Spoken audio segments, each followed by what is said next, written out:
वचन, प्यारा वचन, ईशो मसीह का प्यारा वचन, पाव को दीप को राह को रोशन, ये है मसीह का प्यारा वचन, ये है वचन प्यारा।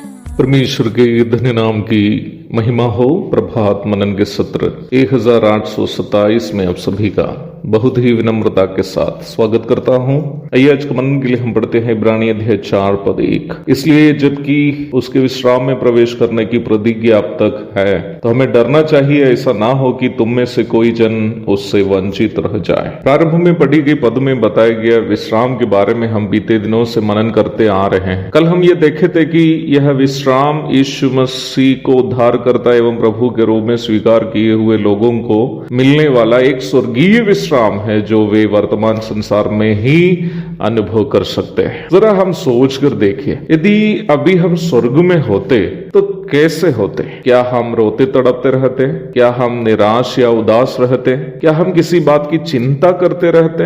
कभी नहीं। हम हमेशा खुश और मगन रहते। उद्धार पाने वाला हर एक व्यक्ति को, जैसे इफिसी 2:6 में हम देखते हैं, आत्मिक रूप में स्वर्गीय स्थानों में बिठाए जाने के द्वारा, या फिलिपी 3:20 के अनुसार स्वर्ग के नागरिक बनाए जाने के द्वारा, प्रभु की इच्छा यही है कि हम वर्तमान संसार में रहते समय ही उस शांति और अनुभव या विश्राम का अनुभव करें, जो हम शारीरिक रूप में स्वर्ग पहुंचते समय अनुभव करेंगे। परंतु ये बड़ी दुखजनक बात है कि हम में से कई लोग जो उद्धार पाए हुए भी क्यों न हो, यह स्वर्गीय विश्राम को जो परमेश्वर अपने लोगों के लिए प्रतिज्ञा की है, अनुभव नहीं करते।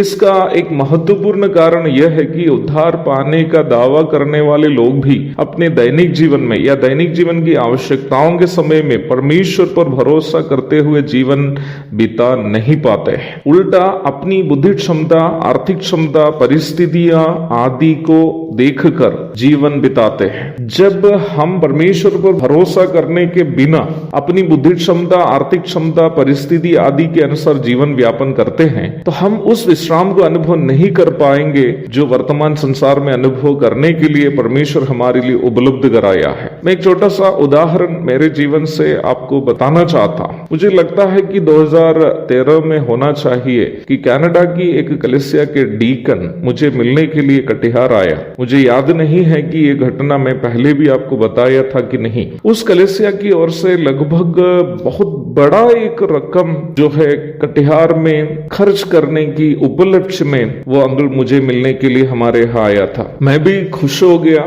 चलो, आर्थिक संकट में झुलसने वाला मुझको कुछ मदद तो मिल रही है। उन दिनों में मेरी सासू माँ भी हमारे साथ कटिहार में थी। उन्होंने मेरी पत्नी से बोली, लगता है आप लोगों की परेशानियों को देखकर परमेश्वर आर्थिक मदद भेज रहा है। कैनेडियन अंकल मेरे पास आकर बोला, जब सबसे पहले आपको एक प्रोजेक्ट तैयार करनी है कि इतने रुपये मिलने से आप इससे क्या क्या सेवा करेंगे। उन दिनों में मुझे सुसमाचार प्रचार एवं कलीसिया की सेवकाई के अलावा अन्य कोई सेवकाई की अगुवाई प्रभु से नहीं थी। इसलिए ही मैंने उनसे कहा, यदि आप मुझे ये रकम देंगे तो मैं इससे कलीसिया भवन का निर्माण, सुसमाचार प्रचार की सेवा आदि में खर्च करूंगा। तब उन्होंने मुझसे कहा, नहीं, आपको ये दिखाना है कि इतने पैसे से आप जैसे कि अनाथ आश्रम खोलेंगे या बाइबल स्कूल, और इससे कुछ पैसे से कोई ब्रॉडकास्टिंग सेवकाई आदि आदि आपको दिखाना होगा कि इसमें से इतना इतना रकम जो है अलग अलग सेवा के लिए आप खर्च करेंगे।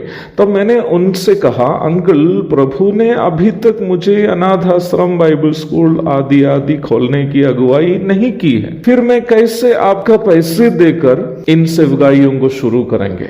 मैंने लगभग 1.5 करोड़ रुपये उनसे लेने से इनकार किया, जो वह यह देना चाह रहा था। उन दिनों में हम काफी आर्थिक संकट से भी गुजरने का एक समय था। परंतु मैं आपसे कहना चाहता, यदि मैं उनका पैसा देकर सेवा शुरू करेंगे और इतनी बड़ी बड़ी सेवकाई यदि शुरू करेंगे, अनाथ आश्रम, बाइबल स्कूल आदि आदि, तो 1.5 करोड़ रुपये उसमें कुछ भी नहीं है। और वो पैसे खत्म होने के बाद मान लीजिए वे लोग मुझे आगे कोई रकम नहीं दिया तो मेरा विश्राम खत्म हो जाएगा, मेरा चैन चला जाएगा, मैं फिर पैसे के लिए किसके सामने भीख मांगूंगा। मेरे प्यारो, मैं आपसे कहना चाहता हूं, परंतु 2015 में अनाथ बच्चों के लिए एक भवन खोलने के लिए जब प्रभु ने हमें अगुवाई दी और 2022 में बाइबल स्कूल खोलने के लिए प्रभु ने अगुवाई की, हम इसे शुरू करते समय हमारे पास कोई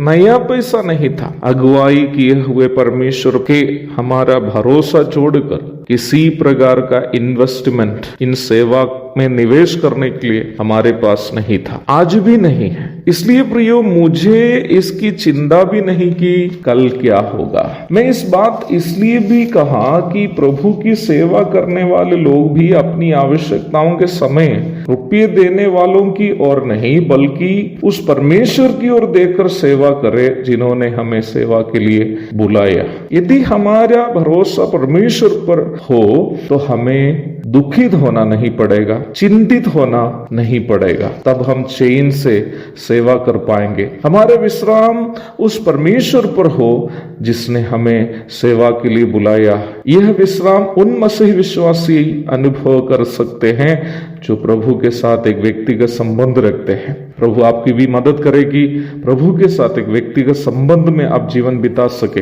ताकि आपका जीवन, आपकी बुद्धि क्षमता, आपका धन या परिस्थिति पर निर्भर ना हो, बल्कि प्रभु पर ही हो, जिससे आप भी इस स्वर्गीय विश्राम का आनंद अनुभव कर सकेंगे। एक और शुभ दिन की धन्य कामनाओं के साथ आज का मनन मैं यहाँ समाप्त करता हूँ। प्रभु आप सबको आशीष दे, आमीन।